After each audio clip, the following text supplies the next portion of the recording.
As far as my feet will carry me. 2001. Our story begins deep in a Siberian labor camp, a place where hundreds of German prisoners were being held captive. Strangely enough, there were barely any guards watching over them, but that didn't matter. Nobody dared to run, because even if a man somehow slipped past the fences, the merciless cold of the Arctic Circle would finish him off within days. There was simply nowhere to go, and nothing but frozen wilderness in every direction. But one prisoner refused to accept that fate. His name was Clemens Forell, and no matter what it took, he was determined to make it back to his wife and daughter. He thought about them every single day, and that thought was the only thing keeping him going. Then, one night, an opportunity finally presented itself. Under the cover of darkness, Forell quietly climbed onto a coal wagon rolling out of the camp. As the train picked up speed, he lay back and stared up at a sky full of stars, and for the first time in years he felt something close to hope. But that hope didn't last long. The train suddenly ground to a halt in the middle of nowhere. Forell crept out to see what was happening, and that's when a Soviet guard spotted him. He was dragged away and thrown into a filthy pigsty, locked up like an animal. To make things worse, a heavy storm rolled in right after. Yet Forell endured it, 3 full days without a single scrap of food, refusing to break. Eventually, the camp warden had him released and told him, almost mockingly, that his fellow prisoners were waiting for him. When Forell finally reached the mine shaft where the others worked, he realized the warden hadn't been joking. His fellow prisoners stood there, weapons in hand and rage in their eyes. Because of his failed escape, every single one of them had been starved for 3 days as punishment. Before he could explain himself, they fell on him and beat him mercilessly. Bloodied and barely conscious, he was carried off to see the camp doctor. That doctor happened to be a prisoner himself. But instead of scolding Forell for his reckless attempt, he found himself genuinely moved by the man's courage. He warned Forell that escaping the Arctic Circle was considered impossible, that every single man who tried before him had ended up dead. But then he shared something far darker. Staying behind wouldn't save anyone either. The prisoners spent their days mining lead ore, and the toxic dust was slowly poisoning their bodies from the inside. Sooner or later, staying in that camp was a death sentence too. So the doctor told him plainly, if he was going to die either way, he might as well die trying to get home. He handed Forell his own warm coat and boots, and explained that food had been secretly stashed at various points along the railway line. He even gave him a pistol. As it turned out, the doctor had gathered all of this for his own escape attempt, but just a month earlier, he'd been diagnosed with cancer.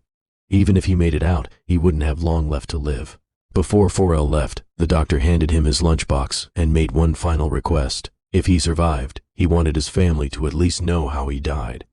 That night, Forell slipped away from the camp once more. By morning, word reached the warden that a prisoner had escaped, and he stormed off to interrogate the doctor. But by then, the doctor had already passed away. Meanwhile, Forell pushed forward through howling wind and endless snow, driven purely by will. The warden sent out search parties, but days went by without a single trace of him. Most assumed he'd frozen to death out there.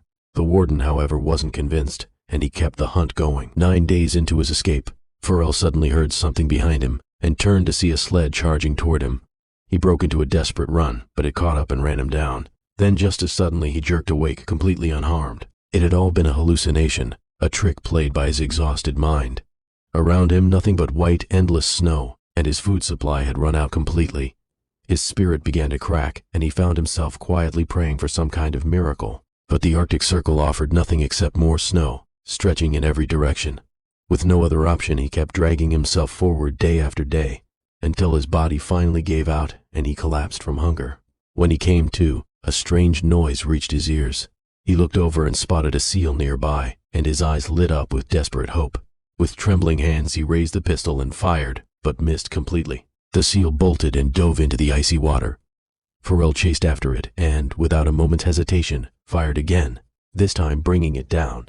After eating, he wrapped his frostbitten feet in makeshift bandages for a bit of relief, then rested briefly before continuing his journey. Alone in that vast, empty landscape, he knew his mind could easily unravel, so he took to talking to himself just to stay grounded. Every so often, he'd check his compass to make sure he hadn't wandered off course. Days turned into weeks this way, until one day, in the middle of an endless white wasteland, he spotted a tree. Overcome with joy, he ran and threw his arms around it.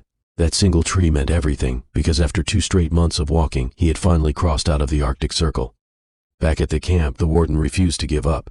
He ordered a search across a 500-kilometer stretch. Forell, meanwhile, had reached the edge of a forest when a violent blizzard tore through the area, powerful enough to uproot massive trees.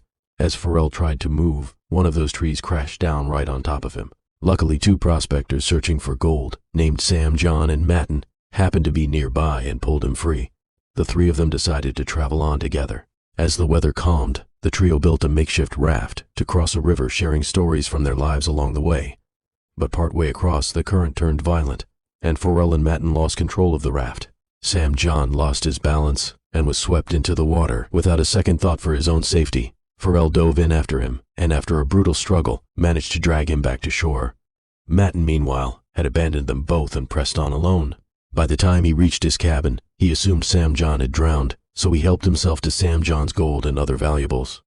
Moments later, though, Sam John and Forell walked through the door, very much alive. Furious at the betrayal, Sam John shot Matten dead on the spot. The two survivors gathered their supplies and set off once again.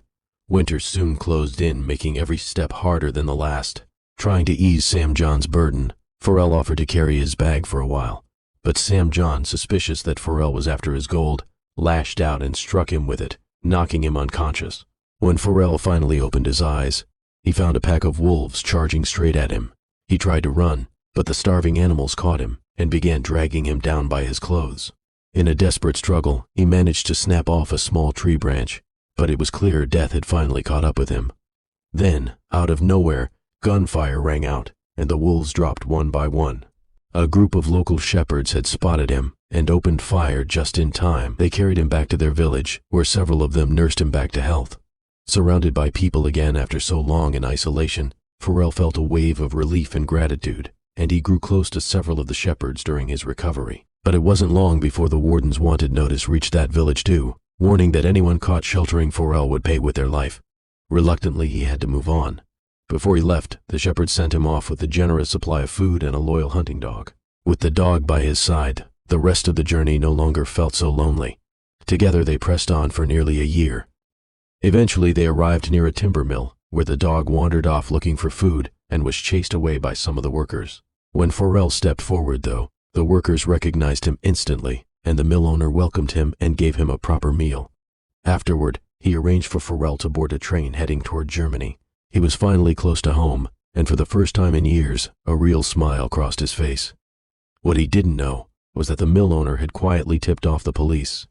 When the train pulled into the station, the warden and his men were already waiting there for him. Luckily, Forell spotted the soldiers first and managed to slip away in the confusion. But the warden caught up with him and grabbed him, seemingly ending it all right there. Just then, his hunting dog lunged at the warden, biting him savagely and buying Forell the seconds he needed to break free once more. But moments later, he heard gunfire behind him and understood immediately that the warden had killed his dog. There was no time to grieve. He kept running, climbed onto a bridge, and leapt down onto a passing train below, narrowly escaping capture yet again. Time carried on, and eventually the year 1952 arrived. Forell now had no money and nothing to eat. Wandering through a local fair one day, he caught the smell of freshly cooked food, but the vendor chased him off without a second glance. Further along, he came across a pancake stall where two young women greeted him warmly, but he had nothing to pay with, so he turned away in quiet disappointment. One kind-hearted girl, however, felt for him. She broke off a piece of pancake and had a child handed to him. Forell hesitated for a moment, before finally accepting it and eating. A Jewish man standing nearby had witnessed the whole exchange. Forell continued on and stepped into a church, where he clasped his hands and prayed. The man followed him there, but chose not to turn him over to the authorities. He had once been a prisoner of war himself, and he understood exactly what Forell had been through. He brought Forell home, let him bathe and clean himself up for the first time in ages, and Forell finally began to look like himself again. Before they parted, the man handed him a passport and some papers, a gesture that left Forell deeply moved. With those documents in hand, Forell made his way to the Soviet border. After a brief round of questioning, the guards let him through. But as he continued forward, he suddenly spotted the warden standing there, and his heart nearly stopped. He realized he was technically still on Soviet ground, which meant the warden still had every right to arrest him. In that instant, it felt as though 7 years of struggle were about to collapse into nothing. Then, unexpectedly, the warden stepped aside and let him pass. Forell could hardly believe what he was seeing. He moved forward slowly, almost in disbelief. In truth, His sheer will to live, and the brutal 7-year journey that had brought him this far, had left an impression on the warden that even duty couldn't override. As a soldier, the warden could easily have arrested him right then and put an end to everything. Instead, he chose to let him walk free. Forell finally crossed the border and made his way home, arriving just as his wife and daughter were leaving for church. He followed quietly behind them, and inside the church, his daughter turned, recognized her father instantly, and ran straight into his arms. So here's a question worth sitting with. Did the warden do the right thing by letting him go, or did he betray his own country in that moment? Let me know what you think.